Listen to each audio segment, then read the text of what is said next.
मैं समझता हूं इमरान खान से 100 गुना नरेंद्र मोदी स्मार्ट है कि जिसने पहले भारत को इकोनॉमी तरक्की पे लगाया, तरक्की पे लगाने के बाद डेवलपमेंट की, वहां के लोगों का रोजगार बिल्ड किया, 250 मिलियन लोगों को उसने गुर्बत से निकाला और उसके बाद जाके उसने रिश्ते हैं वो कैसे वोट डालते हैं। फरिश्तों के वोट डालने का टाइम आ गया है और फरिश्ते अपने वोट कास्ट करें। मैं तो सोच रही थी कि कोई तस्वीरें वस्वीरें लेकर हम तक पहुंचे कि फरिश्ते कैसे नजर आते हैं वोट कास्ट करते हुए, हमें पता चले।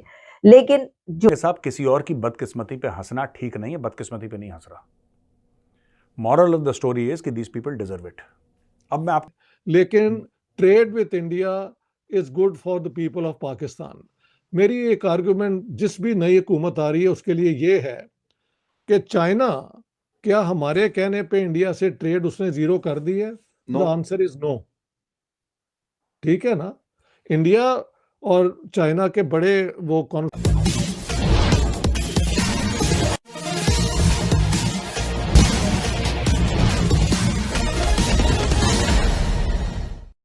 मैं समझता हूं इमरान खान से 100 गुना नरेंद्र मोदी स्मार्ट है कि जिसने पहले भारत को इकोनॉमी तरक्की पे लगाया, तरक्की पे लगाने के बाद डेवलपमेंट की, वहां के लोगों का रोजगार बिल्ड किया, 250 मिलियन लोगों को उसने गुर्बत से निकाला और उसके बाद जाके उसने राम मंदिर बना लिया। गो के 1992 में जब बाबरी मस्जिद गिरी, सारा कुछ हुआ, तो राम की जन्मभूमि के ऊपर वो तहरीक चली, वो सारा कुछ हुआ, वो उसके माइंडसेट, वो लॉन्ग टर्म सोचने वाले लोग हैं, समझदार है नरेंद्र मोदी, कि जिसने आज से 1992 में उसकी पार्टी ने सोचा, 2000 में उससे पहले उन्होंने उसको सीएम बनाया, उसने अपनी टर्म्स पूरी की, अपनी 3 टर्म्स पूरी करके उस वजीर आजम बना, वजीर आजम बन के मुल्क को एक डायरेक्शन पे लगाया, फिर उसने मजहबी एजेंडा दिया। लेकिन पहले आप लोगों को किसी डायरेक्शन पे लगाते हैं, आप पहले ये नहीं करते कि पहले लोगों को आप, नरेंद्र मोदी भी पॉपुलिस्ट है, ये नहीं कि नरेंद्र मोदी पॉपुलिस्ट नहीं है, नरेंद्र मोदी भी पॉपुलिस्ट हैं, एक पॉपुलिस्ट लीडर है वो, लेकिन उसकी जो जिसे कहते हैं ना, उसका स्टाइल और है। उसने पहले लोगों की इकोनॉमी ठीक की है, उसने लोगों को रोजगार दिया है, उसने अपने मुल्क का स्टेटस उठाया है।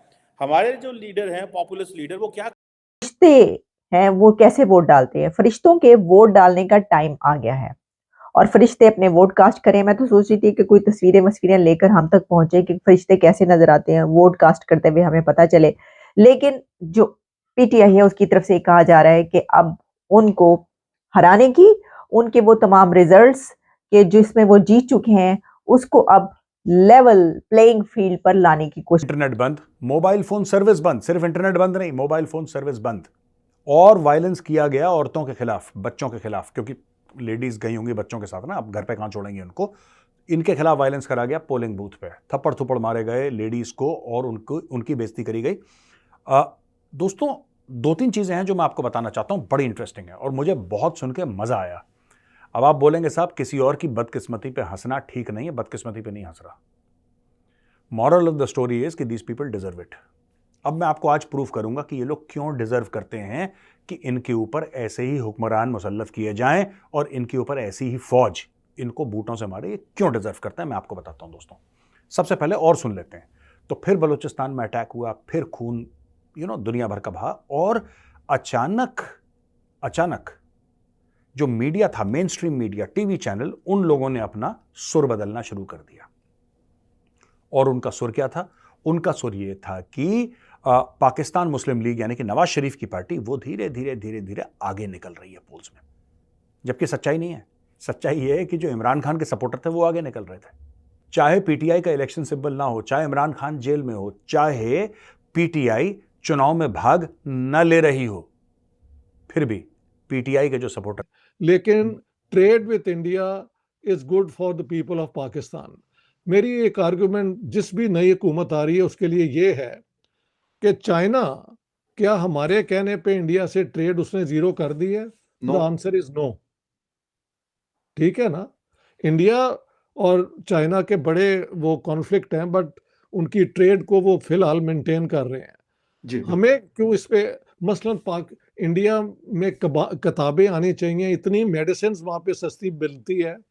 वो होता क्या है कि पाकिस्तान में ये सारा कुछ आ रहा है, बजाय कि हुकूमतों को उसका रेवेन्यू मिले लीगली, वो सारे जो है ना स्मगलिंग के जरिए और ये थर्ड रूट दुबई के जरिए आ जाती हैं। इसको ख़त्म किया जाए। पाकिस्तान के अंदर एजुकेशन पे जोर दिया जाए। ये Islamic education will lead us nowhere. We need modern secular education जिसमें लोगों को टेक्निक्स जो हैं आईटी ये स्किल। इंडिपेंडेंस इमरान खान की पार्टी को सिंबल नहीं मिला था, इसलिए वो इंडिपेंडेंस हैं। वो तकरीबन ओवरऑल इंडिपेंडेंस जो है वो इस वक्त 87 है, जिसमें कहा जा रहा है कि इमरान खान की पार्टी के पास तकरीबन 70 के करीब लोग होंगे। बाकी इंडिपेंडेंट्स वो हैं जिन्होंने जो ओवर वैसे इंडिपेंडेंट है, उनका इमरान खान की पार्टी से कोई ताल्लुक नहीं है। PMLN जो कि नवाज शरीफ की पार्टी है, मरियम नवाज की पार्टी है, वो 60 पे हैं। पीपल्स पार्टी जो है बिलावल भुट्टो की पार्टी वो 45 पे हैं। सो लग ये रहा है कि इस वक्त नवाज शरीफ और पीपल्स पार्टी और बाकी पार्टियां मिलके हुकूमत बनाएंगी और इमरान खान की पार्टी बाहर रहेगी। लेकिन ये क्वेश्चन नहीं है। क्वेश्चन जो मैं आपसे करना चाहता हूं और उसका मैं आंसर देने की कोशिश करना चाहता हूं कि क्या ये आसान है पाकिस्तानियों को बेवकूफ़ बनाना?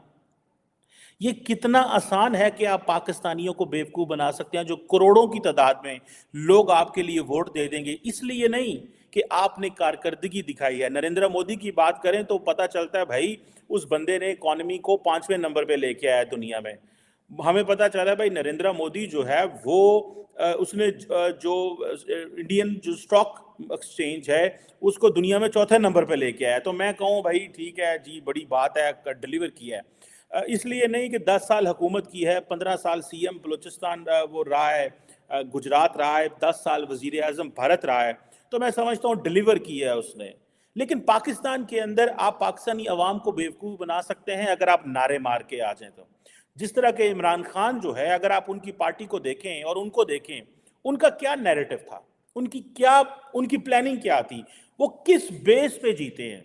वो बेस पे जीते, बेवकूफ़ बना लिया और लोगों ने बड़ी तादाद में वोट। आज इमरान खान इस वक्त अगर 70-75 सीटें जीत रहा है, खैबर पख्तूनख्वा में जीत रहा है, नवाज शरीफ की पार्टी जो पंजाब में क्लीन स्वीप करती है वो आज हार गई, इसलिए बिकॉज कि इमरान खान ने उनको कहा एंटी अमेरिका होना है, एंटी फौज होना है और सिर्फ मजहबी कहानियां सुनानी है। आपने मजहब और रियासत मदीना की बात करनी है। अब रियासत मदीना क्या चीज़ है? इमरान खान खुद, जिनके बारे में अगले दिन हम बात कर रहे थे कि जिन्होंने अपनी जो अपनी मैरिज की उसके अंदर उन्होंने किस तरह आइन और कानून और इस्लाम का भी मजाक उड़ाया, लेकिन even then people don't believe it. वो कहते हैं ठीक है जी, इमरान खान रियासत मदीना की बात करता है, हमें इस चीज़ से कोई नहीं, उसका पर्सनल कैरेक्टर क्या, हमें इस चीज़ से कोई नहीं, उसको रियासत बनाने दें। सो हमारे लोग जो हैं they get fooled with this populist. हम भी फूल्ड हो गए हैं, जैसे डोनाल्ड ट्रम्प ने जो है वो बेवकूफ़ बनाया। सच्ची जो बातें जिसे वो कहते हैं ना, the things which we understand, हम जी एंटी एलीट हैं, this is what Imran Khan says. ठीक है जी, अब ये कैरेक्टरिस्टिक्स है ना उसके। लेकिन सवाल ये पैदा होता है कि वजीर आजम कौन बनेगा? क्या पाकिस्तान की तारीख में पहली मर्तबा ये होगा कि कैदी नंबर 804 अपने जेल के सेल में बैठकर गवर्नमेंट चलाएगा? देखते हैं, ये तो हमें पता चलता है, लेकिन कोई ऐसा कैंडिडेट या प्राइम मिनिस्टर अनाउंस किया जाएगा कि जो सबके लिए काबिल कबूल हो सकता है इस तरीके से हो। और इसमें एक और बड़ी अहम बात यह है कि क्या PTI का इत्तेहाद PMLN से होगा या पीपल्स पार्टी से होगा? इसकी वजह यह है कि जो इंडिपेंडेंट कैंडिडेट्स है ना, इनको तो डंडों और सोटों से अगर आप उनको तोड़ लें और कहें कि नहीं जी तुम जीते हो तो इमरान को छोड़ दो और इस पार्टी के साथ मिल जाओ, तो वो तब भी नहीं मिलेंगे। उन्हें पता है कि आप अगर हमसे जुड़ा रहना चाहते हैं तो कृपया मेरे चैनल को सब्सक्राइब करें तथा बेल आइकन भी दबा दें ताकि नई वीडियो की जानकारी तुरंत आप तक पहुंच जाए। धन्यवाद। जय हिंद।